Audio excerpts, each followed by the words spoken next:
দেখেন, আমাদের মুসলিম সমাজের একটা ঐতিহাসিক দুটো ঈদ আছে, একটা হচ্ছে ঈদ উল ফিতর, একটা হচ্ছে ঈদ উল আজহা।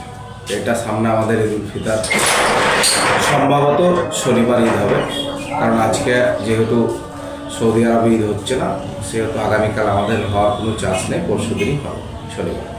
সেই অনুযায়ী আমাদের সরলপুর অঞ্চল তৃণমূল কংগ্রেসের পক্ষ থেকে সকল গ্রামবাসীকে ঈদের শুভেচ্ছা এবং ঈদটা যাতে সবাই আনন্দের সঙ্গে কাটে সেটা আমাদের দেখা বাঞ্ছনীয়। এবং সঙ্গে আরও একটা মেসেজ দিতে চাই, আমাদের যে ছোট ছোট ভাই বোনেরা আছে তারা ঈদের দিন বেপরোয়াভাবে গাড়ি চালায় কিংবা রাস্তাঘাটে একটা বিশৃঙ্খলা হয়, সেটাও যেন না হয়, তাদের গার্জেনকে সতর্ক হতে হবে এবং আমাদেরকেও সচেতনভাবে সেটাকে দেখতে হবে, এটাই উদ্দেশ্য।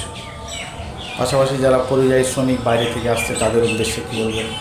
যারা পরিযায়ী শ্রমিক বাইরে থেকে আসছে তারা তো আপনার আসবেই, তারা ফ্যামিলির সঙ্গে, যেহেতু ফ্যামিলির বাইরে থাকে, ফ্যামিলির সঙ্গে ঈদ মানাবে, আনন্দ মুহূর্ত সবার সঙ্গে ভাগ করে নেবে।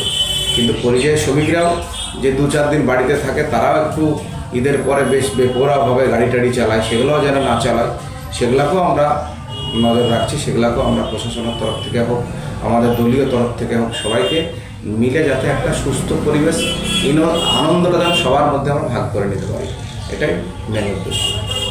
আপনার নাম এবং পরিচয়? আমার নাম মোহাম্মদ মুক্তার হাসান, আমি সরলপুর অঞ্চল তৃণমূল কংগ্রেসের সভাপতি।